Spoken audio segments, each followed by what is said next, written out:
Hey you guys, White Magician here, bringing you another video. This time it's about Update 40. Update 40 is not out yet, obviously, as a lot of you guys know.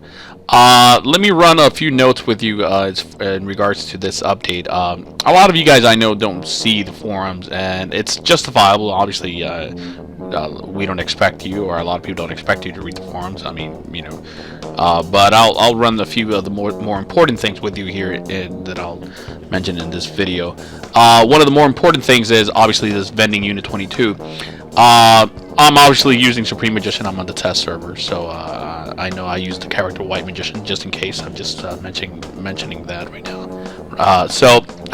The new styles that they added to this particular vendor are Psycho, Oolong, the Mayan, the Brainiac, Invader, and Sharpshooter. I know Sharpshooter and Mayan, and even Oolong and some Psycho pieces are very not necessarily difficult, but you have to use a lot of replay badges. In the case that I had, I went through some trouble finding these some particular styles, including the Mayan. The Mayan, in the 4 years that I've been playing the game, 4 years, ladies and gentlemen, that I've been playing the game, the Mayan waste, for a lot of you who might know me, this has always been something that I mentioned. You know, I always mentioned that the Mayan waste never dropped for me.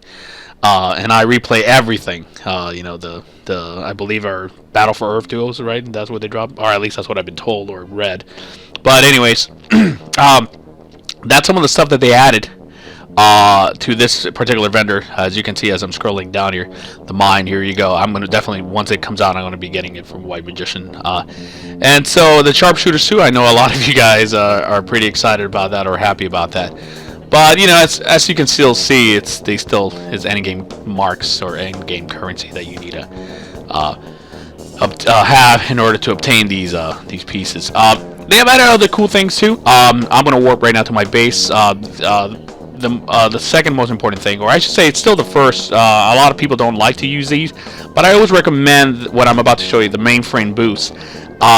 I particularly use on my tank, and this is what we tell in the league. If you don't run these, I highly suggest you tell your league to carry a utility trinket, utility belt. I'm sorry, with at least 4 or 3 items that pertain to their healer, controller, tank, or whatnot that helps a raid group, right? So, anyways, let me show you here what they did. They added a third boost. I already pre-purchased them, prior to recording this video. And one thing that I noticed significantly is the cost.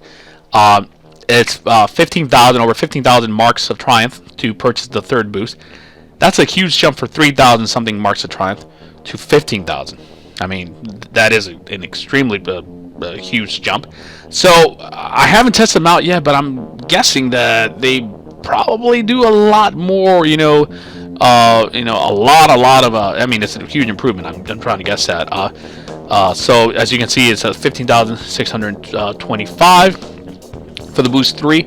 So there you go. They're giving you a reason to spend your marks of triumph. I mean, because I know a lot of us were stuck with marks of triumph. So here you go. You have your reasons now to spend marks of triumph. And so that's pretty much it. I mean, like, as far as this, tactical mods are also one thing that I'm looking forward to. As particular for me as a tank, there are 2 particular mods that I'm looking forward to. But for some of you guys, I don't know how that's going to be beneficial. I'll be honest, I don't pay attention much on the DPS things of the game, but I'll show you here what they did. I'll go through them one by one. Some of them I might not even know what the hell changed, to be honest with you. So absorption, I think that looks different to me, right? What does it say? 75% something of something. You can read it. This is obviously the update 40. These are some of the changes you're coming. This is the one that I did notice. I was like, what? I want that. So the fortified blocking, as you can see again, here you go. And some other things that they changed, that they've added. Actually, they're huge improvements, obviously, because of the newer stuff. So I'm just going to scroll down through these, and if you guys can see something that they might have changed, obviously that's beneficial to you. Now, one of the cool things that they did too, which I'm going to show you after scrolling down here, so you guys can see some of the changes in case you do see changes or not, is also the ability to change your mastery weapon style, which is pretty cool. I think that's cool, and I'll show you here in a second. They mentioned other things in SOE Live which I'm really excited about. 3 new powers that are coming out, 8 new characters for PvP Legends that are coming out, and there's a lot of other things that are coming out. And one thing that I always stress out, you see Mastery 1 right there. You can change the star to the Mastery on the bottom. Now, one of the things that I always tell people is that it's really exciting is that DC Universe doesn't play like any other MMO. This is why I play it. I've been playing it for 4 years, and so it's like they're always, the developers actually, I do believe that they actually do care about the content they release. But like any other game, or like anything that's that needs to be made, I mean, it takes time, to put things out there. I always tell people, like, if you're not at 180 skill points, then you still have a shit ton of things to do in the game.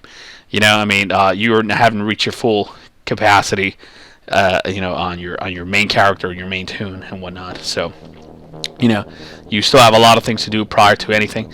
But we'll touch base on saying, another thing too, I almost forgot, the gadget DPS, the power has been totally revamped. I'll try to make a character in regards to that in another video. But for now, thanks for watching, guys, and I'll see you later.